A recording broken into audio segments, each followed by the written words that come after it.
मैं स्वस्थ हूं माता।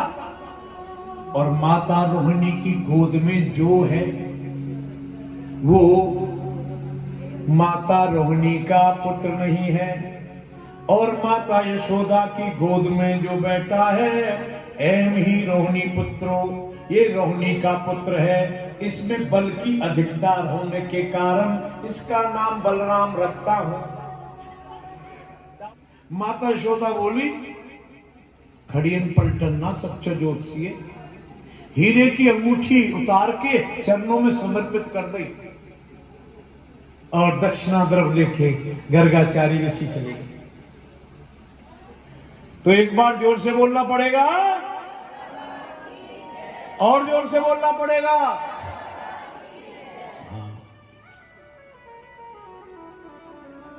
रहे मेरे मुख में, रहे मेरे मुख में सदा तेरा नाम, सदा तेरा नाम। ओ राधा के श्याम, ओ मीरा के श्याम, ओ राधा के श्याम, ओ मीरा के श्याम, ओ राधा के श्याम, ओ मीरा के श्याम। रहे मेरे मुख में, रहे मेरे मुख में सदा तेरा नाम, सदा तेरा नाम। ओ राधा के श्याम, ओ मीरा के श्याम, ओ राधा के श्याम, मीरा के श्याम, ओ राधा।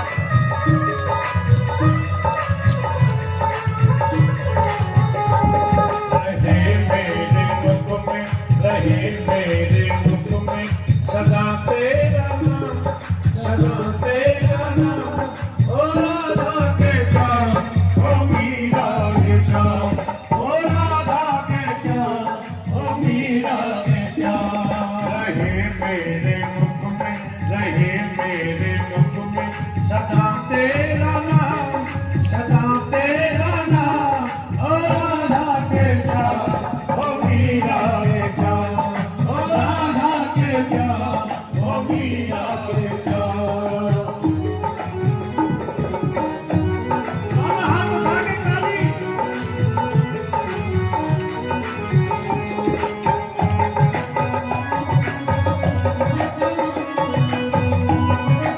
क्या बाबा की जय हो।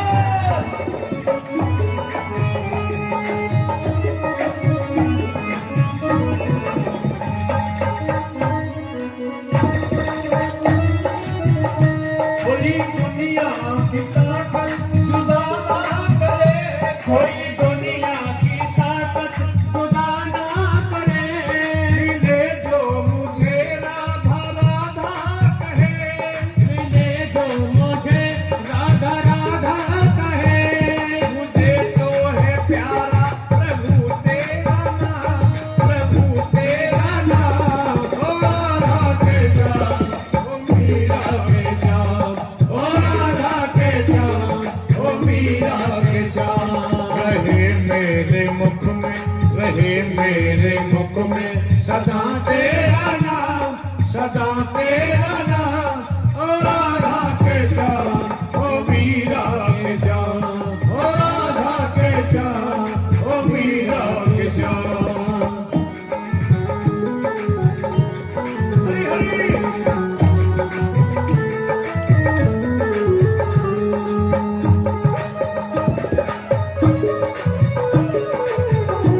बाबा की जय हो।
जोर से। आइए प्रसंग पर। रहे मेरे मुख में सदा तेरा नाम, ओ राधा के श्याम, ओ मीरा के श्याम।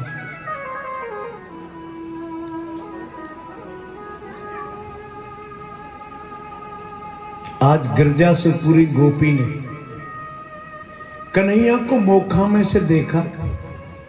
85वां चौक है ना, मुख्य चौक, उसमें धूल में धूसित हो रहे हैं और रतन जड़ खंबे हैं, उसमें अपना प्रतिबिंब देखते हैं ठुमक ठुमक।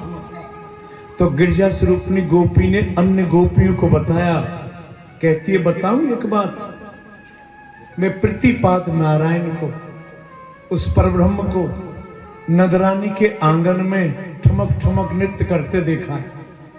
अन्य गोपियों के दिल में बात जम गई, उसके दर्शन कैसे करें हम। यही रट रहती है कि तेरे दर्शन की प्यासी गुजरिया, किस बहाने से। अब गोपी ने क्या काम किया, आप ध्यान से सुन रहे हैं। गोपी जीव है, गोपी के सास ससुर हैं, पति जी हैं, बच्चे हैं। आज गोपियों ने अपनी सासू माता की ऐसी सेवा करी, क्या बताऊं। खूब पैर दबाए 12 बजे तक और बोल दिया चौथा पने तुम बड़ी बूढ़ी हो, भगवान शंकर कोई नभा के आ जाया करो। अब वृद्धा माता से बहू इतनी अच्छी मीठी बोल जाए तो फिर रसगुल्ले फूटते हैं पेट में। बहन मेरे से बड़ी अच्छी चोखी बोली है, बड़े घर की बहू ठाड़े की, और भजन की सलाह दी है। और सुनो, आप कैसे आई हो, शिव जी को नवाने आई हो, मैं भी ऐसे। तो सभी में मीटिंग बन गई, उन्होंने प्लान बनाया है कन्हैया के दर्शन कैसे हो, और पीछे से अकेली रह गई घर में। दादी सासू के जमाने की एक मन दही चलती है, इतनी बड़ी बड़ी ब्रिज में मटकी, वो जानबूझ के फोड़ देंगे और दही दही फैला दी आंगन में। सासू माता पूजा करके आई, बहू जे का भयो, हमसे मत पूछो, नंद को छोरा आयो वो फोर गो, और ऐलान कर दिया है कि जिस पे रोका जा रोक लेना। गोपियों की सासू कहती, बहू मैं जाऊंगी तो बात ज्यादा बढ़ जाएगी, हमारी तरफ से उल्हाना दे के आना, ये चौकी बात नहीं है। अब गोपियों को मिल गया बहाना, 16 श्रृंगार किए, सज धज गई हैं। सोच रही हैं कन्हैया बहुत दिन का देखे। ब्रज के रसिक संत अपने पद में लिखते हैं कि देखे बिन काना जब मन नहीं माना, इन आंखों ने आज हमने ब्रह्म को पहचाना। श्री कृष्ण को, श्री कृष्ण मन चरणों में लगाना, ये तहना उल्हाना तो एक बहाना है। बहाना मिल गया। और सज धक के नंद आल्य में जा रही है, वृद्धा माता यशोदा देख रही है, ये नई नई बहू कैसे आ रही है, एक और एक लंबी तगड़ी गोपी ऐसे कमर पे हाथ रख के मुख्य चौक में खड़ी हो गई। कन्हैया जल्दी से जग गए, माता यशोदा काजल लगा देती और ऐसे घुमा लेते हाथ, ऐसे गोल गोल आंख हो जाती कन्हैया की, जैसे जगन्नाथ भगवान की, जगन्नाथपुरी में गए होगा कोई, ऐसे ऐसे घुमा, और फरिया में छुप रहे। माता यशोदा कहती है, कैसे चली आई सुबह सुबह, मेरे लाला ने कहा बिगाड़ो। एक गोपी कहती है, नजरानी मेरी मटकी फोड़िया लाना, देख बहन ये क्यों उड़ाना नहीं, सैकड़ा मटके 100 मटकी रखी हैं, तुम्हारा क्या उड़ाना। एक गोपी बोली, मेरा माखन खाओ, देख बहन इसको पेट पीठ में धस रहा है, एक बिलियन की कमर है, मुट्ठी भर को पेट है, ज्यादा ज्यादा छटा कर 50 ग्राम खा लेगा। वो तो ठीक है, लाला बोलते मेरे को तो चोरी को अच्छा लगे, एक काम करना माखन की मटकी को अंधेरे वाली कोठरी में बंद करके रखना। बोले ये भी हम कर चुके हैं। आपने रतन जड़त कड़ूले जो पहना रखे हैं ना, कड़े, इतना प्रकाश है नजरानी, बाके प्रकाश से और भले कुछ दिखाई ना दे, मटकी दिखाई दे जाती है। माता यशोदा कड़ूलों को उतारने लगी, जाके भाग में ही ना। एक गोपी ने मना कर दिया। एक गोपी बिल्कुल मौन है और ऐसे आंख कर रखी नंदरानी की तरफ। आपका क्या है? क्या बताऊं, मैं सत्यनारायण की पूजा कर रही थी, संत ब्राह्मण को बुलाती हूं और प्रसाद देती दक्षिणा, और कथा बचवाई मैंने। बरामदे में सत्यनारायण को विराजमान किया, कदली के खंभे लगाए, और ये लाला बिना नहाए धोए आ गई। मैं रसोई में पंजीरी भून रही थी। मैंने डांट लगा दी, लाला थोड़ा नहा धो के आना चाहिए, शुद्ध आज भजन है, आज पूजा होगी। ये इतना गुस्सा हो गए, पूरे दिन दिखाई नहीं दिए। संत ब्राह्मण को पूरा प्रसाद पा गए, दक्षिणा मैंने दी। बोले लाला तो एक बात को लेके बैठ गए, आए नहीं। ऐसे इनके दिल में बात गई, और मैं पंजीरी भून के सब काम पूरा हो गया, आए मेरे से हाथ जोड़ कहते भाभी राम राम। मैं बोली लाला राम राम।